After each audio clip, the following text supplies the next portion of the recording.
spring 2003 in Calaveras County, California, and that means one thing to some women: a chance to smash up other women's cars at the Calaveras County Fair and Frog Jump.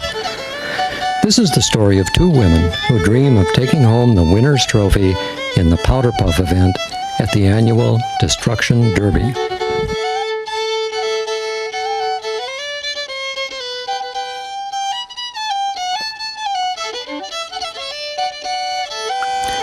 Jenny Ramirez, winner of two previous derbies, plans to use the same 1973 Cadillac her husband John prepared and which she drove to victory in 2002. An odds-on favorite to win again this year, Jenny is an aggressive driver whose quiet demeanor off the track changes dramatically once the derby starts.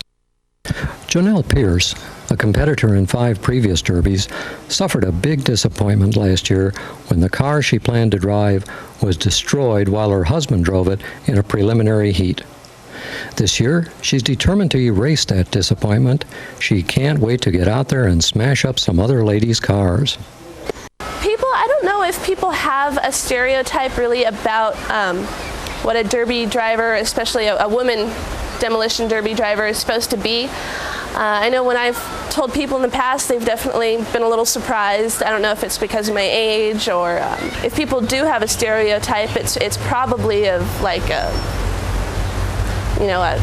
older, like middle-aged woman, like biker type person, but it's really not that. It's just all different types of women. This may not look like somebody's idea of a dream car, but believe me, it is. Janelle Pierce from Angels Camp, California, is going to run this car in the Demolition Derby Powder Puff event at the Calaveras County Fair in just a few weeks. We're going to watch as she gets the car ready and as she actually runs it in the Powder Puff Derby. But first, let's talk to Janelle and find out where this car came from and what her experience has been in the Demolition Derby. Well, we got the car from Mike Canham at Mike's Towing. He picked it up off the side of the road after it had been there for a while and took it to his junkyard. My husband found it there, and we bought it for $100 and brought it here. It's a 76 Monte Carlo, and we're hoping it's going to do pretty good. Janelle, do you have any idea whether this car actually runs? Well, we're hoping that it runs, but we've heard that it just ran out of gas, and that's why it was left on the side of the road, but we don't know. We're going to have to find out the hard way. My husband's been doing the Demolition Derby since '97, and we've been together since 2000, so I've done a few derbies since then. I think we've done about 5 together. Well, last year I was supposed to run in the Powder Puff using my husband's car, but I unfortunately didn't make it. He broke a rear axle in his first heat, and so he didn't even make it to his main. We need to tear out all of the interior upholstery, the carpet, take out all the windows, all the plastic has to be off of it, all the glass has to be off of it, and that normally takes us a couple days depending on how long we have to work on it.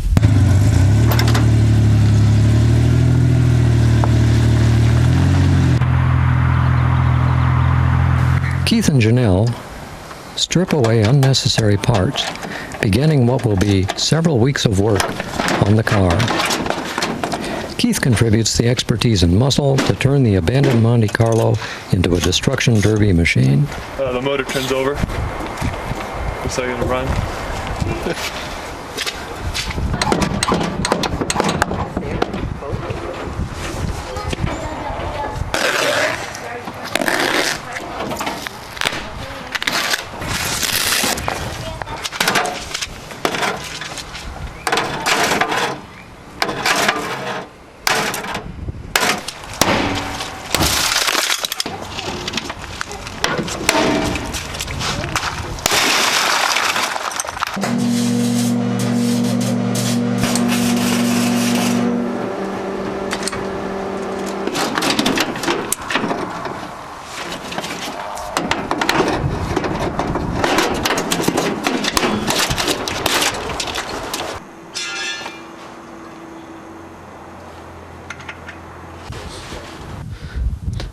Standing here on the pile of junk that we pulled out of the Monte Carlo. This is all from one car. To my left is a gas tank. Pull that out. The rule state you have to pull it out, so be replaced by a 5-gallon can behind the driver's seat. Also all the trim and the plastic and the molding from the car, anything that can catch fire or may fall off in the arena can get thrown by a tire into somebody and injure them. So you pull all that out. Okay, we first started working on the car Sunday, and we tore it all out and everything. On Monday we started working on the motor part, and the motor we thought was no good. It wouldn't turn over. So we tracked down our friend Rick Roberts, who had another motor. So we went over this morning, Tuesday morning, and got the motor, brought it here, and we're getting ready to change out the motors. And we looked at the transmission and realized that it was not the right transmission. Whoever had the car before tried to put looks like a Pontiac or Oldsmobile or something transmission up to a Chevy motor, which doesn't work. So we then took out the transmission,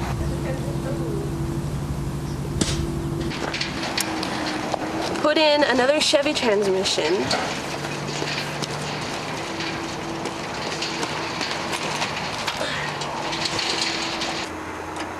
Starts to slide.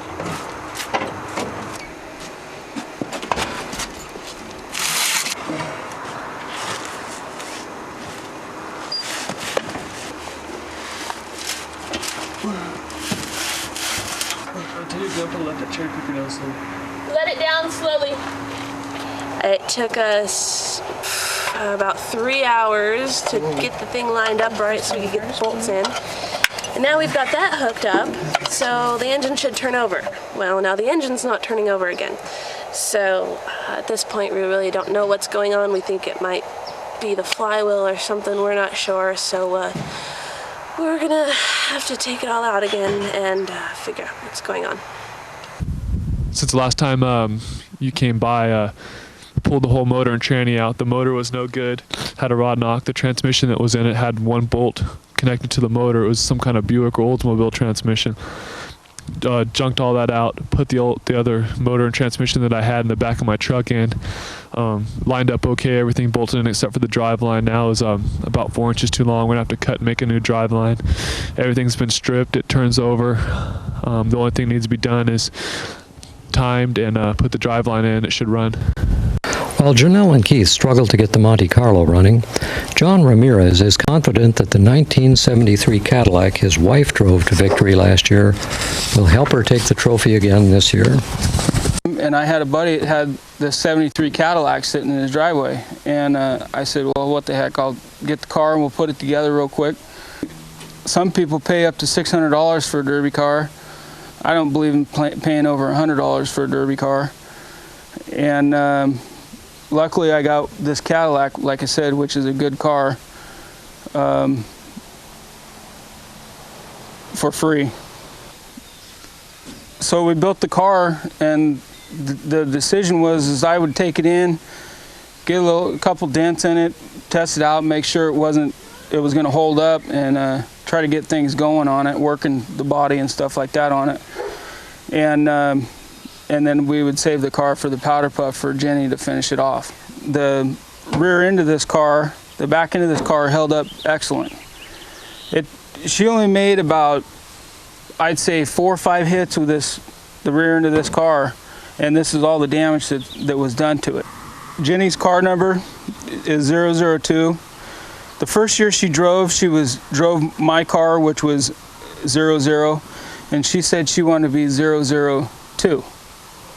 So we both couldn't be 00, so she went with 002, and she says that she better get the number this year because that's the only number that she wants to drive it with.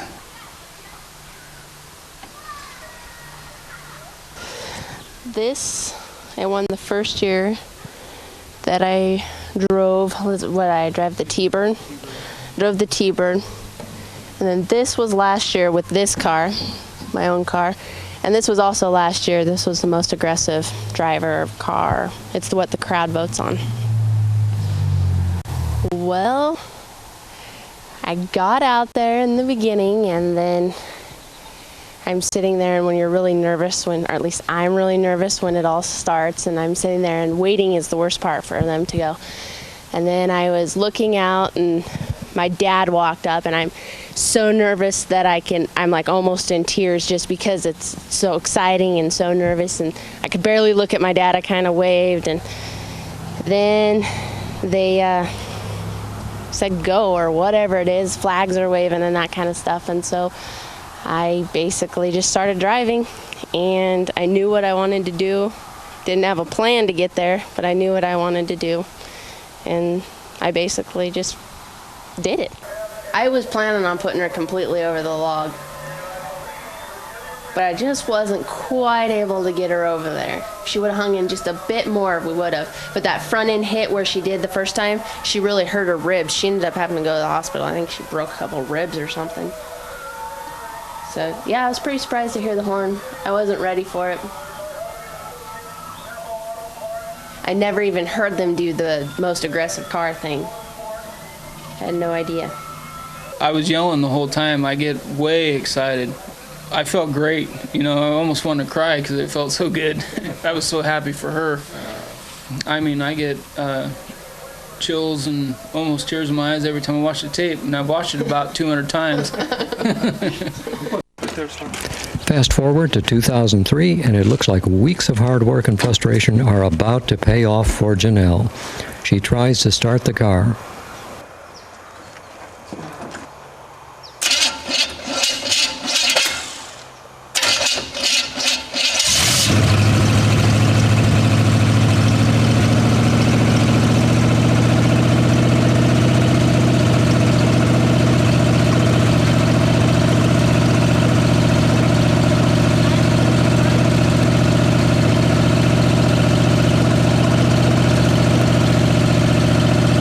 Okay, Janelle, 2 weeks before the Derby. How you feeling about the car now?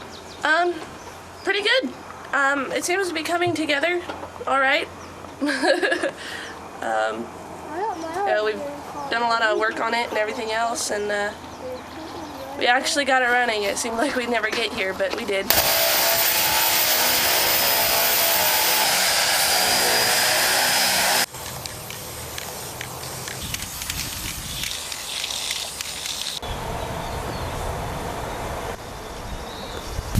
Well, today's Monday, and the Derby is on Sunday, so that's 6 days away.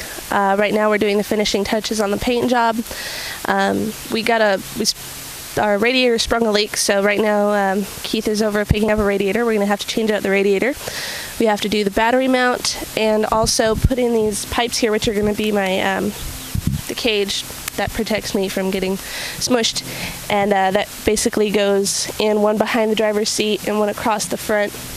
And those get welded in and everything to protect me. It's really hard to tell if you are well prepared because last minute things always pop up and you just never know what's going to happen. Like last year, Keith's rear axle broke and there was really nothing we could do to prepare for that. We had no idea that was going to happen. So I'd like to think that we're prepared, but we'll find out the day of the Derby.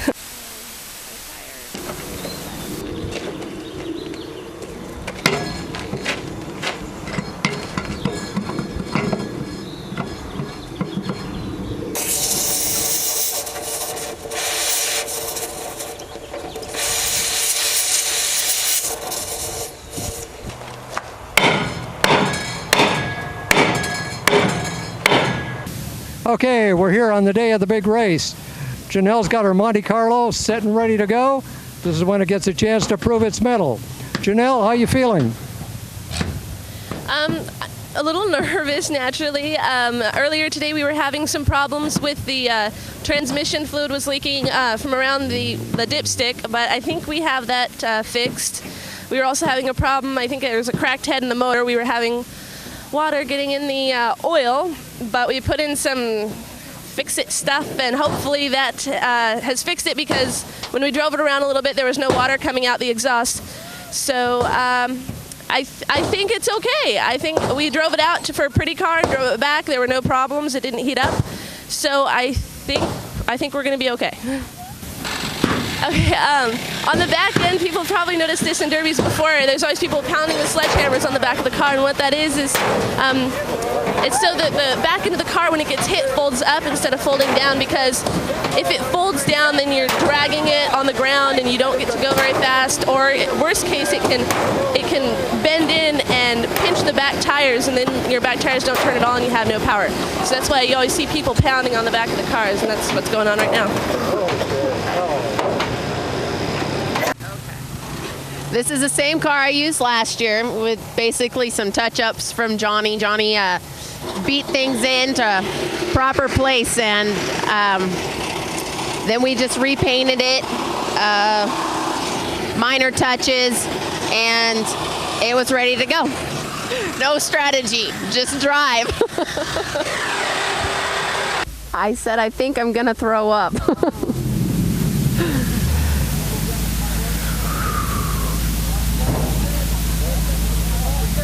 Yeah. How you doing? Nervous as hell. Great, right? I'm hoping. Thank you.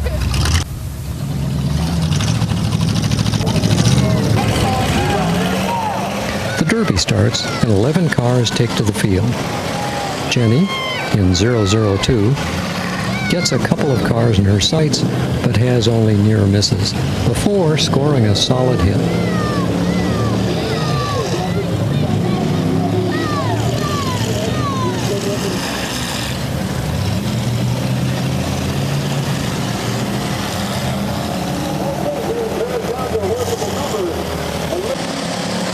Meanwhile, Janelle, unable to move her car from its starting position, screams, sobs, and shouts angry threats at her vehicle. Well, those unexpected things that we talked about, like when my husband's axle broke last year, happened to me. I got out in the arena and got my car in position. They blew the horn and it wouldn't go anywhere. My transmission went out. Despite a burst radiator hose, Jenny's Cadillac 002 keeps roaring along. She has a great time bashing the remaining cars on the field.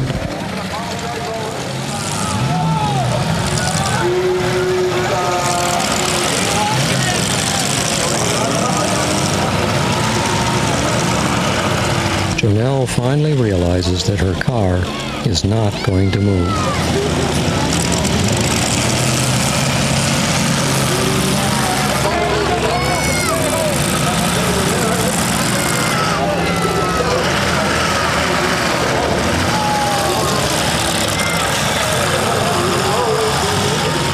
Dead cars litter the field, their drivers waving red flags of surrender. It's clear that Jenny's expected opponent is not Janelle, but Lorraine Rasmussen in a crunched-up yellow station wagon.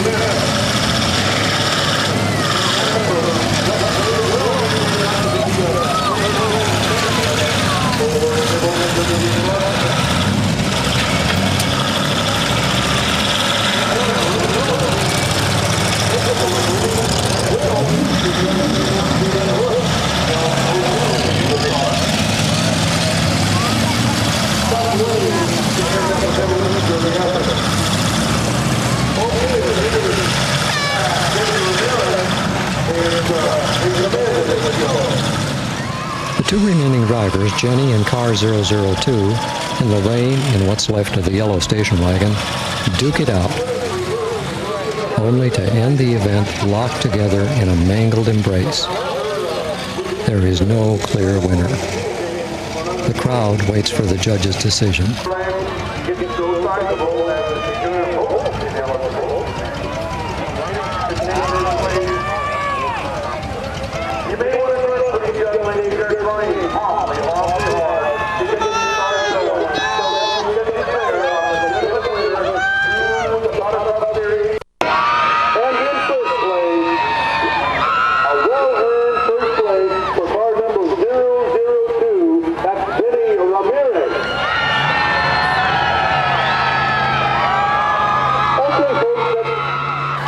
Janelle's dream is shattered. I'm so excited that I won again, and hopefully next year I can do it again. It's an absolute blast. I love it, and I feel so much better now that it's over. I completely lost reverse. First gear, I think I had a little bit left, but unfortunately when we pull in against the log, and so first gear doesn't do much good. You have to back up first. I was kind of hoping that one of the girls would come along and maybe hit me in the rear end and spin me around so that I could use what little I had left of first gear for a while, but that didn't happen. I got a little bump, but that was about it. As far as doing the Derby next year, not quite sure yet. I might. Very disappointing. But like most Derby drivers, I'm a very competitive person, so I might just get the itch and do it again.